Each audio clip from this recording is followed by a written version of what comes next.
Hello दोस्तों, नमस्कार। स्वागत है आप सबका एक बार फिर से हमारे इस YouTube चैनल पर। दोस्तों, आज हम बात करेंगे मानव नेत्र के विषय में। आज हम देखेंगे मानव नेत्र की संरचना क्या होती है, मानव नेत्र में कौन कौन से अंग होते हैं और मानव नेत्र की समंजन क्षमता क्या होती है। मानव नेत्र की समंजन क्षमता क्या होती है तथा नेत्र में कौन से दृष्टि दोष होते हैं, कौन कौन से दृष्टि दोष होते हैं, उन दृष्टि दोष को किस प्रकार से दूर किया जा सकता है। तो आज हम इस वीडियो में ये सब जानने वाले हैं, तो बने रहिएगा हमारे साथ इस वीडियो में लास्ट तक। और आपके लिए वीडियो काफ़ी उपयोगी सिद्ध होगा, खासकर साइंस के टॉपिक के मद्देनज़र यहाँ रखते हुए। तो सबसे पहले हम शुरू करते हैं मानव नेत्र की संरचना। आपको एक आइडिया दे दें, आपके सामने एक मानव नेत्र का चित्र बना हुआ है। तो यहाँ से इतना भाग यानी लगभग 70% भाग हमें दिखाई नहीं पड़ता और सिर्फ ये वाला भाग हमें दिखाई पड़ता है। ये वाला भाग यानी लगभग 30% भाग बाहर की तरफ रहता है, जिसको हम देख सकते हैं, स्पर्श कर सकते हैं और महसूस कर सकते हैं छू करके। इसके बाद शेष ये 70% भाग ये क्या होता है, ये अंदर की साइड में होता है, इसे हम महसूस नहीं कर सकते हैं। तो देखिए, सबसे पहले हम देखते हैं इन बाहरी भाग में क्या क्या होता है। ये बाहरी भाग में तो सबसे पहले हम आपको बताना चाहेंगे कि मानव नेत्र एक प्रकाशिक यंत्र की तरह कार्य करता है। किसकी तरह कार्य करता है? प्रकाशिक यंत्र की तरह कार्य करता है। अब सवाल ये उठता है कि प्रकाशिक यंत्र किसे कहते हैं। तो देखिए, वे सभी यंत्र जिनमें लेंस का प्रयोग होता है। जिनमें किसका प्रयोग होता है? लेंस का प्रयोग होता है। वे सभी क्या कहलाते हैं? प्रकाशिक यंत्र कहलाते हैं। चाहे वो उत्तल लेंस हो या अवतल लेंस, किसी न किसी लेंस का प्रयोग जरूर हुआ होगा। जैसे आपने देखा होगा सरल सूक्ष्मदर्शी, उसमें भी लेंस होता है जिससे आप लोग कागज़ वगैरह जलाते हैं, उसे कहते हैं सरल सूक्ष्मदर्शी। और एक होती है संयुक्त सूक्ष्मदर्शी, जिससे हम छोटी छोटी चीज़ों को भी बड़ा आकार में करके देख सकते हैं। संयुक्त सूक्ष्मदर्शी, करेक्ट। तो सरल सूक्ष्मदर्शी में भी लेंस होता है और संयुक्त सूक्ष्मदर्शी में भी लेंस होता है, इसलिए इन्हें प्रकाशिक यंत्र कहते हैं। यानी जिन यंत्रों में किसी न किसी लेंस का उपयोग हो उन्हें प्रकाशिक यंत्र कहते हैं। जैसे टेलीस्कोप भी प्रकाशिक यंत्र है। टेलीस्कोप आपने देखा होगा, दूरदर्शी, जिनसे दूर दूर के तारे वगैरह देखने को या दूर की वस्तुओं को देखने के लिए हम उसको यूज़ करते हैं। साथ ही साथ फोटोग्राफिक कैमरा आप देखते होंगे, उसमें भी लेंस होते हैं, तो वो भी एक प्रकाशिक यंत्र है। हमारा मानव नेत्र भी, चूँकि इसमें नेत्र लेंस होता है, देखिए उसमें क्या होता है? नेत्र लेंस, ये आपको दिख रहा होगा नेत्र लेंस। तो इसलिए यह प्रकाशिक यंत्र की तरह कार्य करता है, इसे प्रकाशिक यंत्र की संज्ञा दी जाती है। ठीक है। और इसकी तुलना फोटोग्राफिक कैमरे से की जाती है। किससे की जाती है? फोटोग्राफिक कैमरे से की जाती है। जिस प्रकार से कैमरे में शटर बंद कर दो तो प्रकाश अंदर नहीं जाएगा, उसी प्रकार से मानव नेत्र की अगर पलकें बंद हो जाएं तो प्रकाश अंदर नहीं जा सकता है। ठीक है। तो शटर जो है कैमरे की तरह कार्य करती हैं पलकें, तो यह फोटोग्राफिक कैमरे की तरह इसकी तुलना की जाती है। तो सबसे पहले आइए इसकी अपसंरचना देखते हैं। तो मानव नेत्र शरीर का एक महत्वपूर्ण अंग है। इनके द्वारा हम पास एवं दूर दोनों वस्तुओं को देख सकते हैं। मानव नेत्र का आकार कैसा होता है? गोलाकार होता है, जिसके सामने का कुछ भाग उभरा हुआ होता है। ये वाला भाग उभरा हुआ होता है, यही भाग हमको दिखाई पड़ता है, करेक्ट, जिसे कॉर्निया कहते हैं। ये जो भाग है इसे हम क्या कहते हैं? ये उभरा हुए भाग है, इसको क्या कहते हैं? कॉर्निया कहते हैं। कॉर्निया के पीछे एक अपारदर्शी पर्दा होता है। क्या होता है?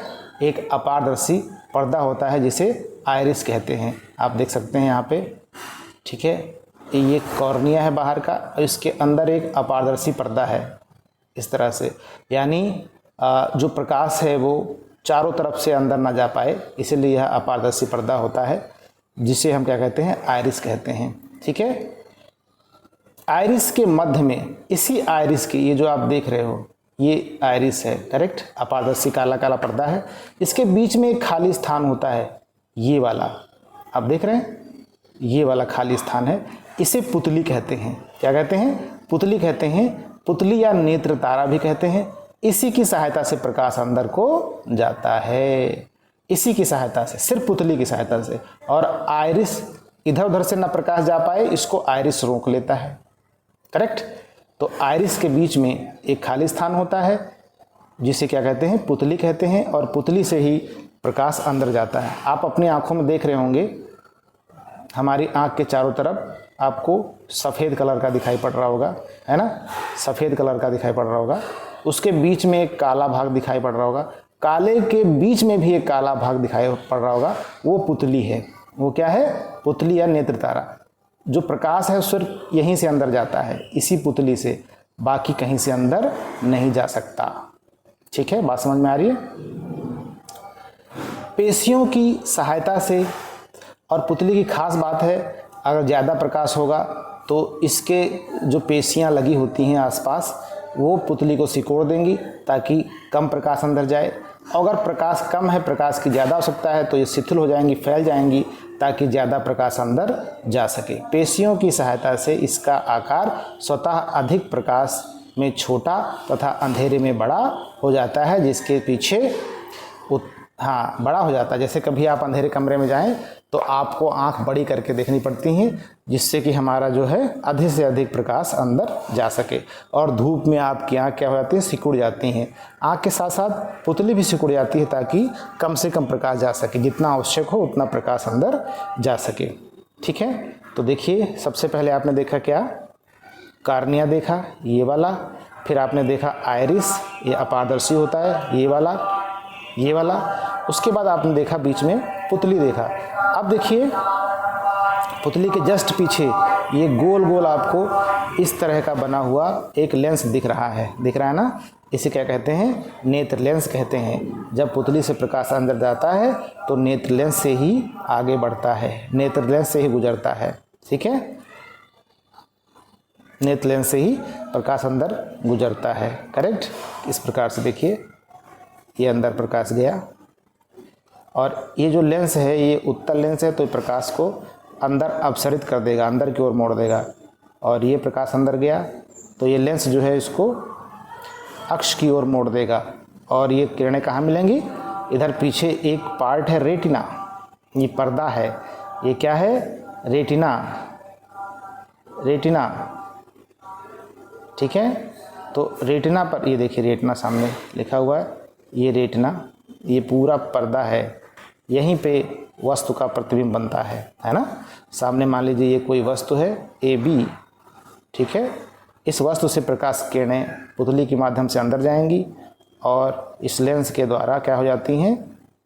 अपसरित कर दी जाती हैं, एक बिंदु पे मिला दी जाती हैं, और वो सभी प्रकाश किरणें कहाँ मिलती हैं? रेटिना पर मिलती हैं, है ना, ताकि रेटिना पर ही प्रतिबिंब बन सके।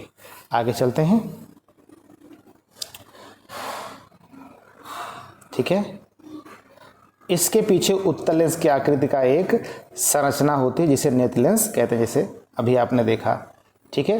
ये उत्तल लेंस होता है, कैसा होता है? उत्तल लेंस, या कभी कभी इसको द्वि उत्तल लेंस भी कहते हैं। क्या कहते हैं? द्वि उत्तल लेंस भी कहते हैं। मानव नेत्र में सबसे अंदर एक पारदर्शी झिल्ली होती है जिसे क्या कहते हैं? रेटिना कहते हैं। रेटिना के लगभग बीच में एक स्थान होता है जिसे पीत बिंदु कहते हैं। पीत बिंदु पर बना प्रतिबिंब स्पष्ट दिखाई देता है। देखिए, रेटिना के बिल्कुल बीच में, है ना, रेटिना के बिल्कुल बीच में ये क्या है? पीत बिंदु है यहाँ पर, ठीक है। यहाँ पर जो प्रतिबिंब बनेगा वो एकदम स्पष्ट दिखाई देगा, और इसी रेटिना से तंत्रिकाएं जो है मस्तिष्क को जुड़ी होती हैं, मस्तिष्क की तरफ जाती हैं, ठीक है। और मस्तिष्क हमारा समझता है कि हमारे आँख के सामने कौन सी वस्तु रखी हुई है, करेक्ट। फिर किसी वस्तु से चलने वाली प्रकाश की किरणें कार्निया से गुजरने के बाद नेत्र लेंस पर आपतित होती हैं, यानी कार्निया से पुतली की तरफ जब जाएंगी तो नेत्र लेंस से होकर अंदर को जाएंगी। इससे अपवर्तित होकर रेटिना पर वस्तु का उल्टा वास्तविक प्रतिबिंब बनता है। स्वस्थ आँख से किसी वस्तु को स्पष्ट देखने के लिए न्यूनतम दूरी कितनी होती है? 25 सेंटीमीटर होती है। इसको भी समझ लीजिए, ठीक है, इसको भी आपको समझना है। देखिए किस प्रकार से, तो ये देखिए, अब देखिए इन्होंने बताया है कि रेटिना, मान लीजिए ये कोई वस्तु है, ठीक है, वस्तु ए बी, करेक्ट। यहाँ से प्रकाशिक किरणें इस पुतली से अंदर को गईं और नेत्र लेंस से अंदर को क्या हो गई? अभिसरित हो गई, यानी अपवर्तित हो गई, और रेटिना पर जाकर के मिली पीत बिंदु के पास। तो इससे तंत्रिकाएं जुड़ी हुई हैं जो मस्तिष्क को जाती हैं। कहाँ जाती हैं? मस्तिष्क को। तो ये सूचना फिर मस्तिष्क को पहुंचती है कि रेटिना पर कैसा प्रतिबिंब बना है, और हमेशा रेटिना पर यहाँ पर जो प्रतिबिंब बनता है वो क्या होता है? वस्तु से छोटा। कैसा होता है? वस्तु से छोटा होता है, क्योंकि हाथी का भी प्रतिबिंब रेटिना पर ही बनता है, ठीक है। हाथी कितना बड़ा होता है और प्रतिबिंब कितना छोटा बनेगा, तो वस्तु से कैसा होगा? वस्तु से कैसा होगा? प्रतिबिंब हमेशा छोटा होगा। और दूसरी बात है, यहाँ पर रेटिना पर वास्तव में किरणें मिलती हैं, ठीक है, तो प्रतिबिंब होगा वास्तविक। कैसा होगा? वास्तविक होगा, करेक्ट, वास्तविक होगा, है ना। और तीसरा और इम्पोर्टेंट बात, प्रतिबिंब हमेशा उल्टा बनेगा। कैसा बनेगा? उल्टा बनेगा, जिसकी सूचना तंत्रिकाओं के द्वारा मस्तिष्क को जाएगी और मस्तिष्क उस प्रतिबिंब को सीधा करके समझ लेगा, ठीक है। तो ये, और हाँ एक चीज़ और उन्होंने कही है कि जैसे हम किताब पढ़ते हैं, ये हमारी मानव नेत्र है, किताब पढ़ते हैं, और अगर हम किताब को आँख के जस्ट समीप लगा दें तो हम एक अक्षर नहीं पढ़ पाएंगे। उसको कम से कम कितनी दूर करना पड़ेगा? मानव नेत्र से कितनी दूर? लगभग 25 सेंटीमीटर, ठीक है। तो 25 सेंटीमीटर से हम पढ़ना शुरू करेंगे।